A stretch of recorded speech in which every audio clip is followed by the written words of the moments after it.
This is Wednesday, May the 20th of 2015, and I'm at the lovely home of Ruth Ann Anacker at 1636 Archer Avenue, which is Old Route 40 and the National Byway just east of Marshall. And with that, I'll introduce you to Ruth Ann and let her tell about herself. My name is Ruth Ann Anacker, the third child of Elmer W. Renner and Emma A. Fishback Renner. My oldest sister was Leda Ray, then there was Cartha May, and my younger brother, Charles Edgar Fishback, who was named after my mother's dad. My dad wanted to name me Ruth after a cousin of his. My mom went along with this as long as the middle name was Ann, so I go by Ruth Ann. I was born November 14, 1943 in St. Anthony's Hospital, Terre Haute, Indiana. The doctor was Dr. Schott, who would come to Marshall maybe one day a week. I think this could have been Tuesday. He'd always say, "I'll see you next Tuesday."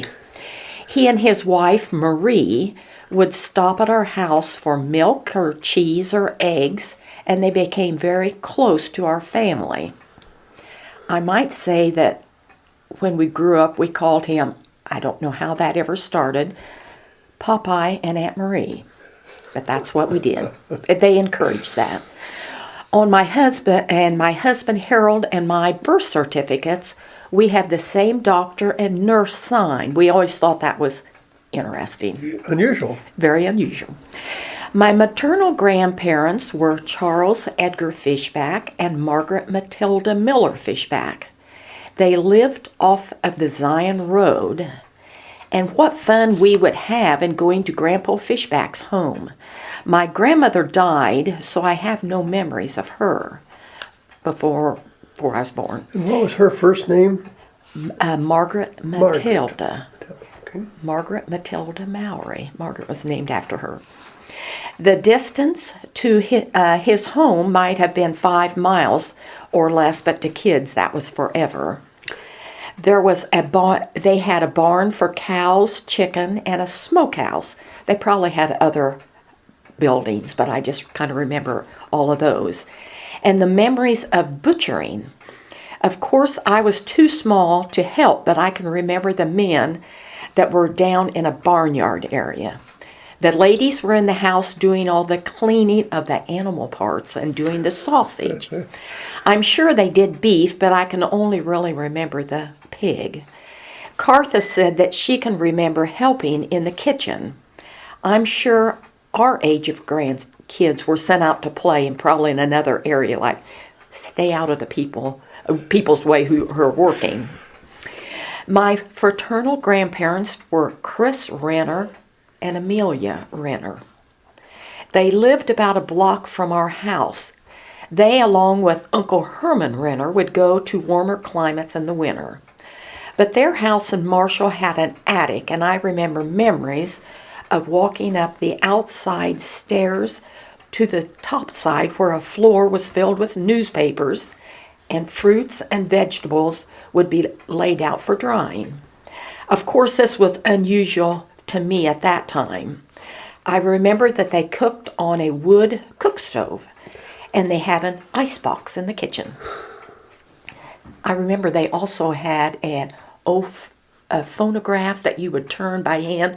We'd see how fast we could get that going, probably when Grandpa was out of the room. Family was important to my parents, and each spring we would go to the Romosa reunion, my dad's family. The fall would be the Miller reunion and Mama's family. In my youth, these reunions would be held at a relative's house. We would travel maybe to Ridge Farm, Illinois, or Rosedale, Indiana, and many times it was at the Ray Thompson home south of Marshall, and that was for the Romoser side. My recollection of the Miller family was at the fairgrounds and at Lincoln Trail Park. It might have been other places, but I just remember those when we were younger. I remember, and I'm happy to say that this is still a tradition for me and now our daughter Mercedes, is interested in attending. So that's quite nice. Now, the growing up years. We, of course, lived along the old National Road. My husband Harold and I, after my parents' death, have moved into my childhood home. My dad worked at the Oakley grocery store in Marshall. And after that, worked at Belsico Chemical Company. And to supplement the family income, this house, which was along the National Highway, well, my mom and dad had a bed and breakfast. I guess they were ahead of their time. Now it's fashionable to stay at a bed and breakfast. But at that time, these were the motels for the travelers. And I remember that very well, Ruth Ann. You used to have a little sign out in the front yard. I believe it said room for rent or rooms for rent. Yes. And there were a couple of others on West that had a similar sign out. That is right. Now, when we were in high school or a little bit older, we were a little embarrassed of that sign. But anyway, there were 4 rooms to rent for $1.29 a night. And if people wanted breakfast, it was $1.50. Each rooming house along this stretch was named. To the east, there was the East Marshall, and that was run by Georgia Reese. Don't you know? The dollar was 75. $1.50. 50 was for just the room. No, the $1.25 was for the room. Okay. And then if you wanted breakfast, Mama would cook breakfast for another 25 cents. Okay. Oh, gracious. So the $1.50 included the breakfast. The breakfast. Okay. Now there was the Brick Motel, and that was the Gibbons family. This is out east. 7 Acres was Willella Morton.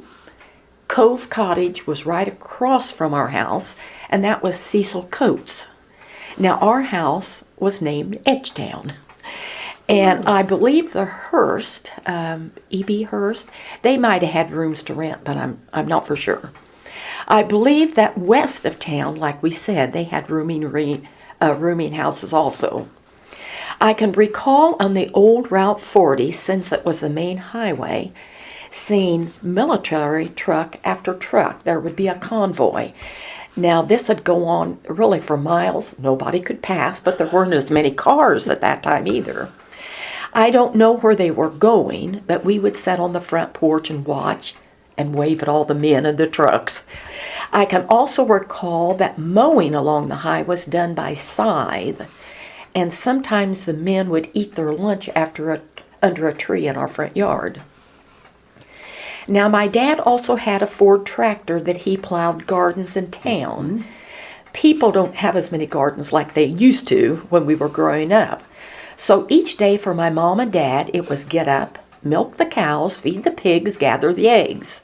Then do the same thing in the evening. Plus, my mom had to do all the washing and ironing when the rooms were rented. Then we had to pick berries, and of course, Mama had to take care of 4 kids while doing this. Then Daddy would go plow or disc gardens after work, working all day. They were very hard workers. My mom made the best schmear case. You know what that is? No, well, that'd be cottage cheese, and my dad would always say something about, you want any schmear case? Plus, there was milk. Would you spell that, please? I did look it up on the internet. Okay. Schmearcase,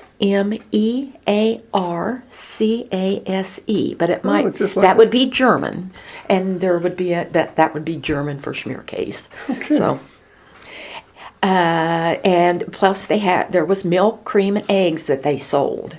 There was always activity during the day with people coming for our products or for paying Daddy for doing work. He also kind of had a little hotbed that he would have tomato plants or cabbage or whatever, and he'd just tell people, come and get, what you want. So they like to do for others. Growing up was a good time in our house. They taught us right from wrong, and it was expected to stay on the right side.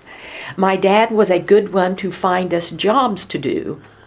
I did spring and fall cleaning for some neighbors, mowed a yard with the old, I'd get push mower, but I'd say the real type mower, and also had a weekly house cleaning job. The lawn mowing might have been $1.50. Well, one time I hurried and did that yard, because I had something else to do, and the lady was very conservative, should I say, and she paid me 75 cents. That was the last time I mowed really fast. These jobs were while in the high school and were paid at the kids' rate, but that was okay because it was good character building years. Our whole family attended the Congregational Church. The best time of the year for me was the midnight service at Christmas, of course. This was conducted by Carl Holler. We had a boy and a girls choir plus the adult choir. Mr. Holler would also ask people of the community to also help. He loved pageantry, so the procession was led with the crucifer, candle bearer, and the choir. So it was quite impressive, and I just loved that midnight service. Both parents liked to entertain and have people come visit. It was a place for our out-of-town cousins to come for overnights or maybe weeks at a time. The saying, "make yourself home," was our house. When we were in high school, we had international people for the Thanksgiving holiday. This was started in Paris, I think, by Mrs. Trogdon. Does that name sound familiar? The name sounds familiar. Yes. And these servicemen were from the Chanute Air Force Base at Rantoul. We, as well as the airmen, became very close friends, and my mom and dad would visit them on trips when they would go to their countries. My parents loved to travel, so after we kids were all gone, they did many group trips, and they always encouraged us to go and see and do other things, go to other areas. My older sisters began school at Stringtown, about a block to the east. But when I began kindergarten, it was 6 weeks at the North School in the summertime. First grade I was still at North School.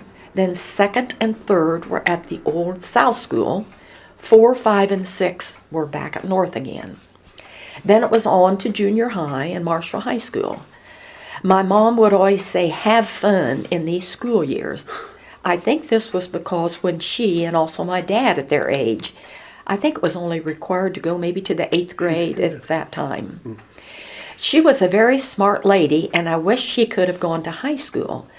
But her different family members, I was going to say Grandpa Fishback, they took turns in staying with their grandmother. And so her dad said that she would gain as much knowledge in doing this as attending high school. And I think her grandmother probably spoke German at that time. So, junior high and high school for me was band, cheerleading, and the many different clubs. We did these clubs during activity period.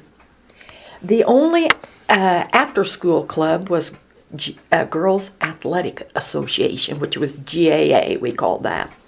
My mom might pick me up after high school, pick me up at the high school, but and it was over a mile to walk home. I mean, that was kind of, to come all the way in. She'd have to stop her work to come get me, so I'd maybe walk home. But that was before school buses then, right? No, we did ride school buses, but Okay. GAA was after school. Okay. And, moms and dads didn't run after their kids like they do now. So, and so she would, if she didn't come, I'd walk home. And it would be interesting, I'd say now, for the girls' basketball team to see how we would have played half court. But nevertheless, it was a good time to be growing up with lots of slumber parties. We also, when we were growing up, had to dress appropriately. And we wore gloves when we went to birthday parties. Oh, we did.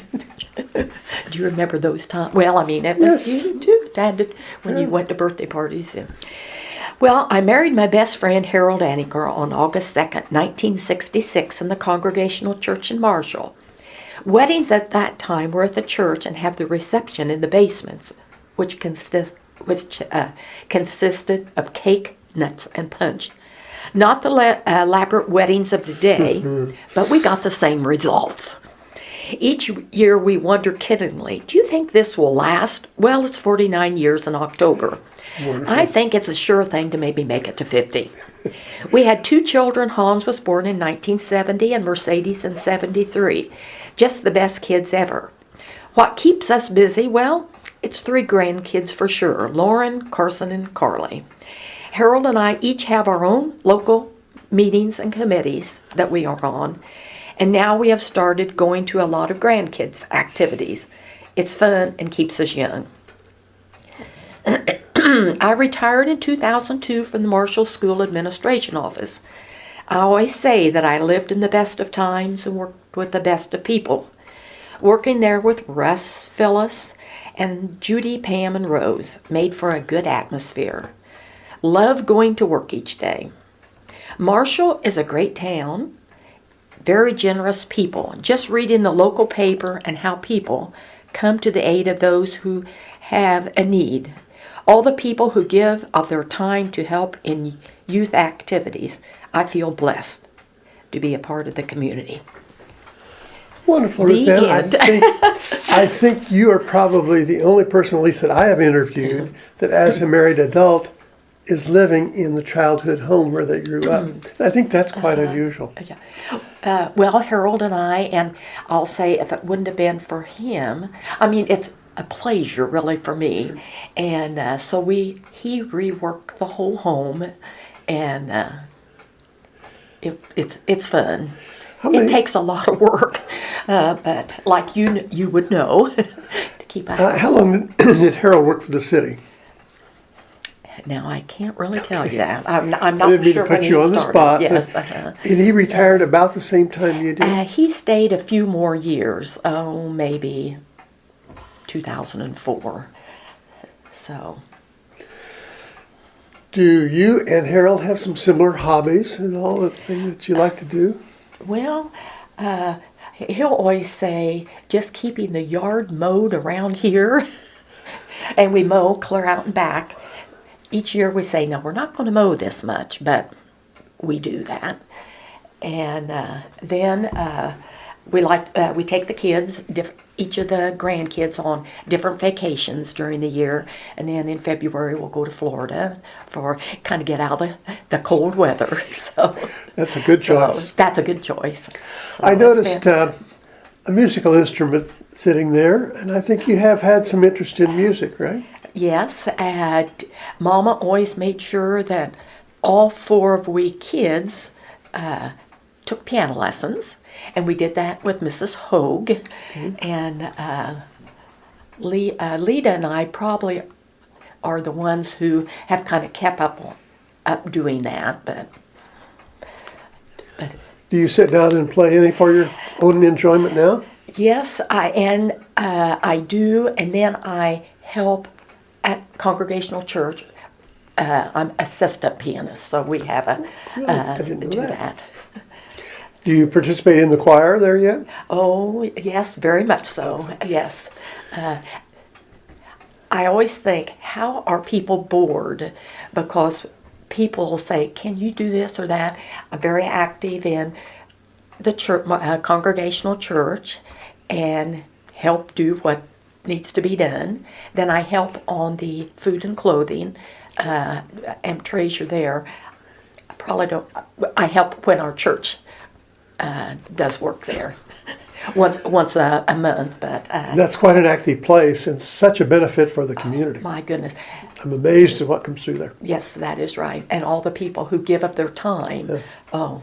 Much more time than I do, but it's a pleasure to help. Ruth Ann, you mentioned about the bread and breakfast, and I find that kind of fascinating because at that time, I guess you didn't have to worry about maybe security or the people that were coming in. Did they make reservations or did they just drive in the driveway and here I am? Well, now they did do that, and I think that myself. I think my mom had given different times when there was a problem did arise with something maybe leaving out the front door that shouldn't have, but it came back. But when there was Memorial Day and the races, that people would stop here. They would say, keep us a room for Memorial Day. So certain people would come through probably and call them. Or on 482, you know, do you remember all the small little numbers we had? Did they do that the year round, or was it just? Oh, yes, They did that because that was their their Next income, and they, my mom and dad were very conservative, and growing up in that after the war, during the war, and after the war, and they were very. You may do with what you have, so.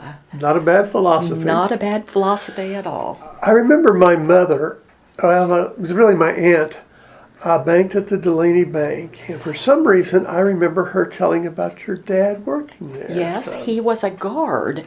He's, Well, I thought. I think, now what I can remember is like there was a shield. Now, I don't know what that meant when he said that. I'm thinking of present day, maybe plexiglass, and that wasn't right. But he sat behind that, and he was a guard, and he would tell of the different little girls or young ladies that come in, and they'd come. He, of course, you know, he played Santa Claus for very long, but he would just loved kids, you know, or we love people. They both did.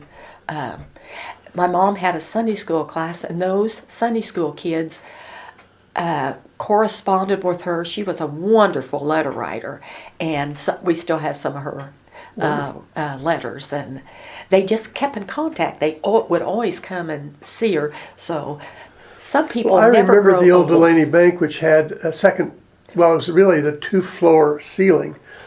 Must have been 30 feet high or so. And there was a little balcony like over the front door. And my aunt said that's where the guard sits. I didn't know. I was just thinking right inside the front door, so that was. But But it yeah, was such a see. high vaulted Okay. ceiling and all. It was quite ornate before they remodeled it. So, So did you attend the Stringtown School at all? no, You didn't, did you? no, they I knew your must sister have. did. Yeah, Lita and Cartha, and they said, you know how they walked down. Now Edna Swartz was the teacher, was maybe one of the teachers, and I know she would say that I think my dad was on would they have had like a little school board. Mm-hmm.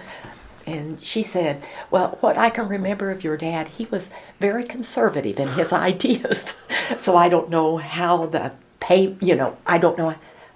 But Because my she would mother say- was one of the last teachers there also. Oh, down I there? think she Okay. had Lita as a student. Okay. And that would have been about 1947. Okay. Now, Cartha started school a year early because someone said, of course, Lita being the oldest, Cartha being the younger sister, the teacher said, oh, let Cartha stay. So she was she graduated, in 1957, and she should have been in 58. But anyway, she was a year younger than all the kids because the Stringtown teacher says, oh, just let her stay. Do you have some particular memories of the old Southside School? I was really at the North more. Well, how about the old Northside School? I remember a music room being on the 3rd floor, and Von Arnie would come and we would go up there to music. It was probably a fire trap by today's standards. Now, I remember maybe eating in the basement, down in the basement. We probably had to take our sack lunches. Mm-hmm. And I don't remember anything about a 3rd floor, and I was wondering if down in the basement that's where the music teacher was also. I don't know. I went there a few years before, and they may have moved it from the 3rd floor. It had a skylight, and it was always bright and. No, I don't remember the 3rd floor. Do you remember some of your teachers that you had there? Mrs. Rosa Smith, 1st grade. My sister Cartha, I won't, because she may listen to this report, so I won't tell everything. But anyway, Rosa Smith, 1st grade teacher. South School, I'm not for sure who the two teachers were down there. Mrs. Rhodes maybe was one of them. And then in third grade, maybe a Mrs. Keegan. And then back to fourth grade, and that was Violet Baker. Fern Sweet for fifth grade, and Mary Alice Irwin for sixth grade. She was such a wonderful teacher. It's amazing how we remember some of those people after all these years. They really made an indelible impression on you. Was there a particular subject that you liked in school? I don't know. I'm probably going to say maybe home ec, because I like sewing and all of that. So in high school, it would have been Mrs. Ralston, home ec, and Mrs. Schaffner, Violet Schaffner. That was, and of course then I had Mr. Holler for Spanish. He was quite a storyteller.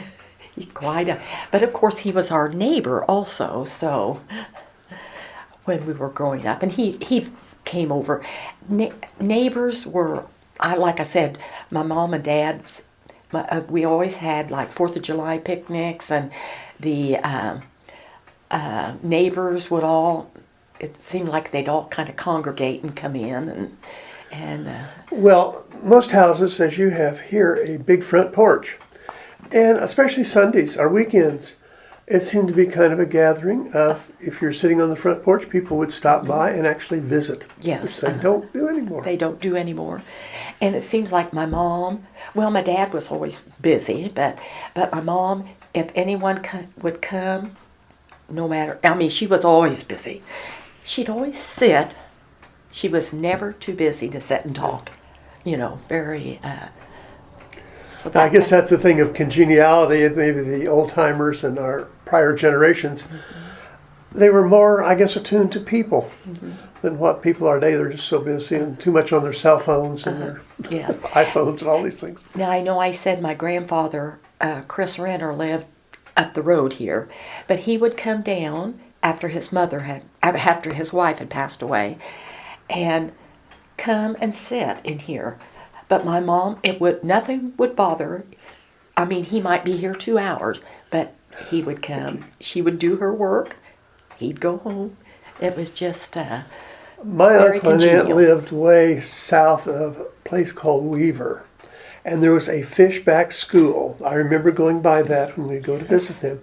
Was that a part of your mother's family? It had to be. Now, I know when my mom went to school, I don't know the name of their school, but it was right behind Grandpa Fishback's. They had to walk down the road quite a ways.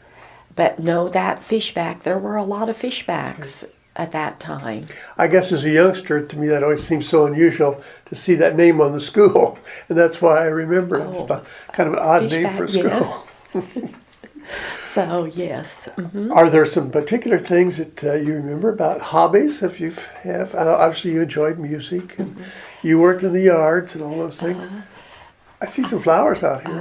You must... Well, we Gardening? Gardening. We don't do too. I guess I just like to do a lot of things.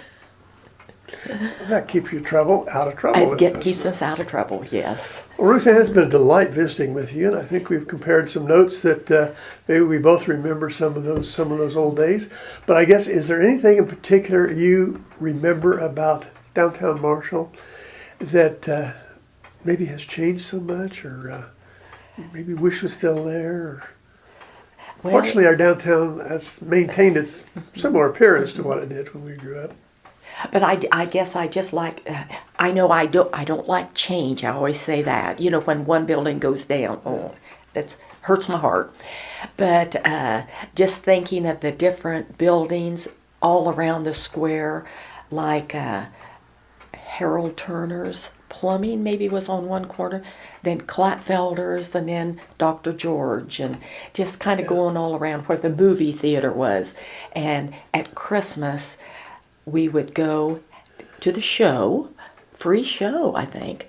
And then you always knew when it was almost over, because the bigger kids would start running for the where the gazebo is, sort of, and there would be a truck parked on 6th Street, and that's where you would get your treats. Did you ever do that, or no? But I anyway, went to the Strand Theater a lot for movies. Oh, and then, but we'd get that, and then we get our Cape treat. I don't know who, maybe the KP would give that out. I remember, it was fun going to Rhodes Garage at Christmas for the bingo, and that money was used, I believe, for the treat. So,